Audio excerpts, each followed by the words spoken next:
안녕하세요. 성경 묵상 체험 과정을 여러분들에게 소개하고자 합니다. 성서윤리원 성경 묵상 훈련 교재는 총 3가지 단계로 구성되어 있는데요.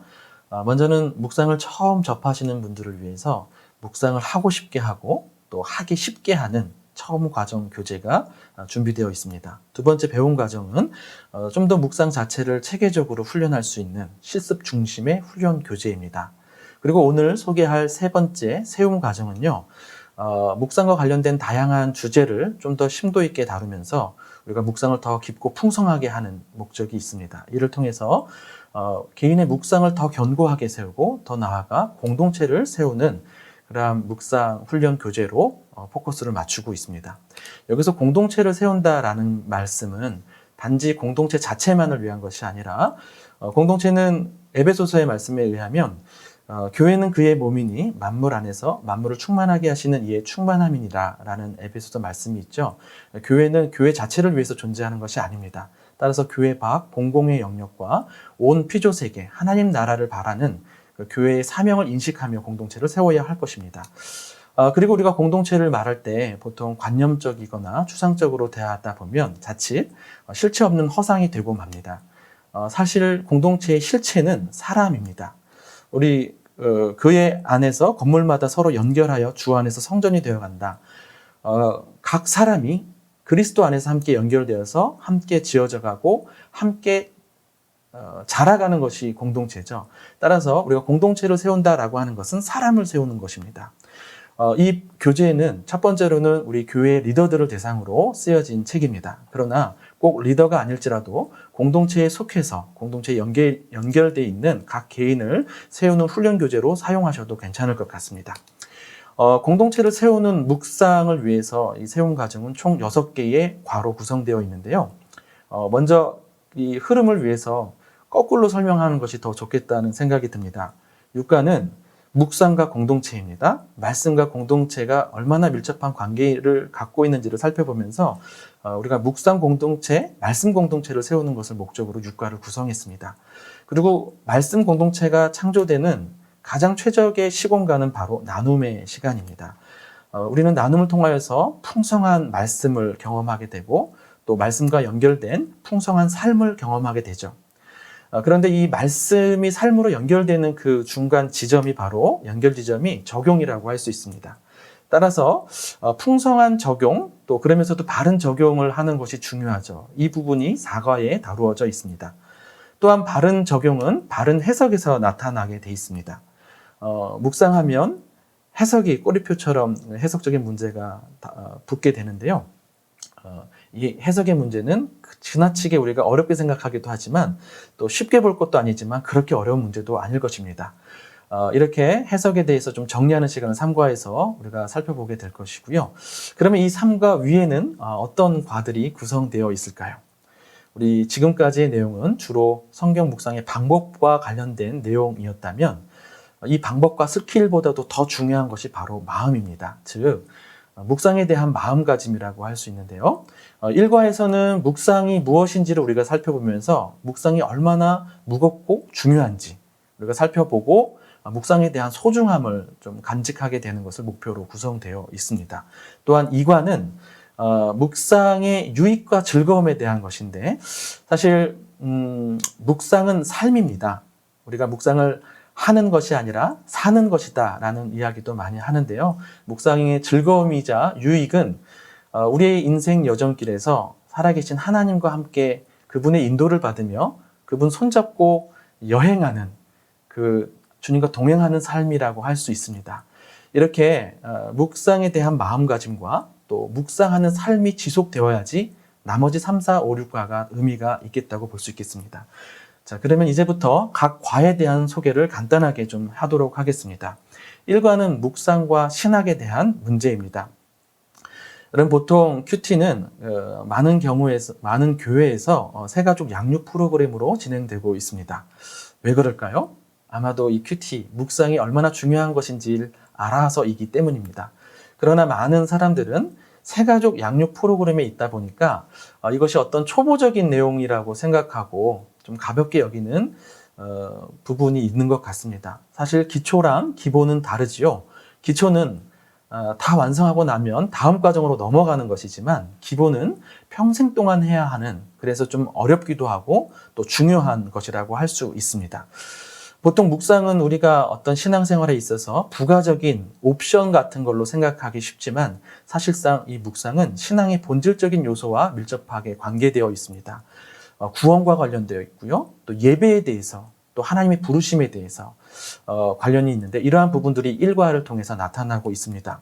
저는 큐티가 모든 것을 대체할 수 있다라고 말씀드리는 것은 아닙니다. 큐티 절대주의는 아니지만 필수라는 사실은 우리가 분명히 기억해야 될 것 같습니다. 일과를 통해서 우리는 묵상의 무게감, 그 중요성을 좀 헤아리게 되면서 묵상의 소중함을 좀 얻게 되는 그러한 목표를 갖게 됩니다. 2과는 묵상과 인도입니다. 하나님의 인도에 대한 두 가지 극단이 있습니다. 어떤 사람들은 그날 본문을 너무 절대화하고 그리고 그 본문을 문자 그대로 자기 삶에 1대1로 대응시키면서 과도하게 점치듯 묵상하는 태도가 있죠. 이러한 것에 대한 또 경계심 때문에 삶의 인도에 대한 어떤 기대감 없이 그냥 어떤 형식적인 그냥 종교 행위로 큐티를 하거나 또 성경 공부하듯 그냥 말씀을 깨닫는 즐거움으로 마치는 그러한 묵상으로 흐르는 부분들도 있는 것 같습니다. 그러나 성경에서는 주의 말씀은 내 발의 등이요 내 길의 빛이니이다 라고 말하고 있죠. 분명하게 하나님은 말씀으로 우리의 삶을 인도하십니다. 그렇다면 하나님은 우리를 말씀으로 인도하신다는 것이 무슨 의미일까? 우리가 보통 이 하나님의 인도에 대해서 여러 가지 잘못된 오해들을 갖고 있는데 이것을 바로잡고 실질적으로 하나님과의 동행에 대한 기대감을 갖고 묵상하는 삶을 살도록 돕는 그러한 이과라고 생각하시면 되겠습니다. 3과는 해석입니다. 해석 역시 관련해서 두 극단이 나타나는데요. 어떤 사람은 큐티는 성경 공부가 아니라면서 적용만 잘하면 된다. 그렇게 좀 해석을 좀 가볍게 여기는 경향이 있습니다. 또 어떤 극단은 큐티는 이러한 해석적 문제가 있기 때문에 큐티는 위험한 거다. 그래서 큐티 자체를 하지 못하고 또 조심스럽게 생각하는 분들이 계시죠. 맞습니다. 큐티는 해석적인 문제가 있어 왔습니다.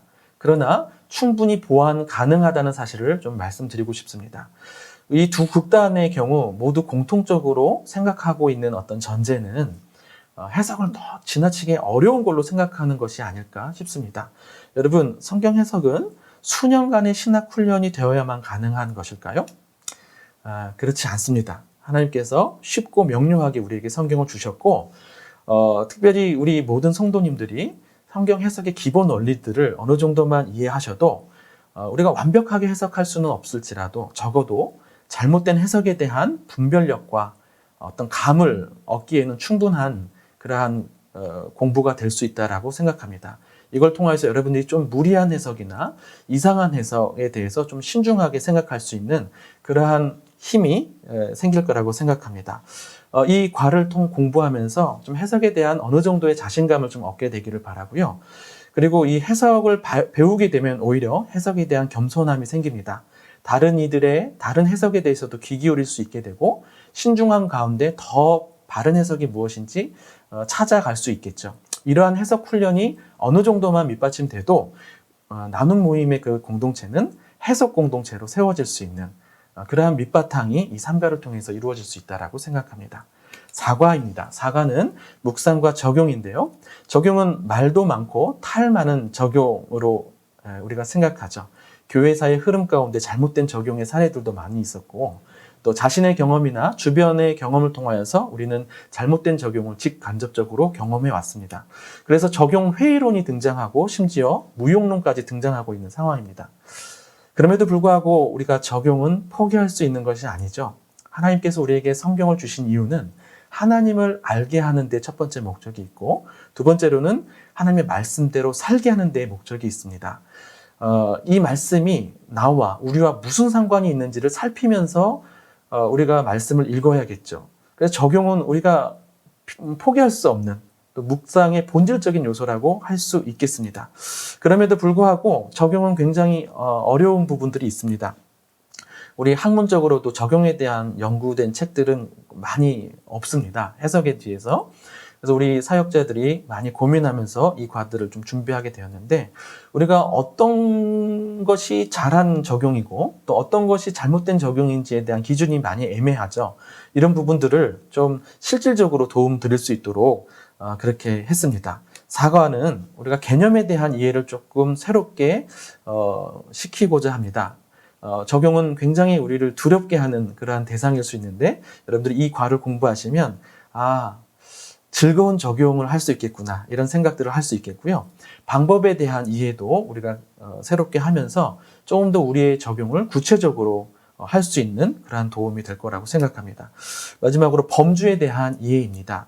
왼쪽에 있는 3번을 보시면 여러 가지 적용에 대한 범주 구분이 나타나 있는데요. 이러한 범주 구분은 개인의 묵상을 풍성하게 하는 데에도 유익할 뿐 아니라 여러분 나눔할 때 각자가 적용한 것에 대해서 또 남이 적용한 것들을 볼 때 여러 가지로 합의되지 않는 혼란스러운 적용이 있을 수 있거든요. 그런 면에서 우리가 지향해야 될 적용이 있고 또 허용할 수 있는 적용이 있거든요. 예를 들어서 그것을 우리가 1차, 2차, 3차적 적용으로 나누었습니다.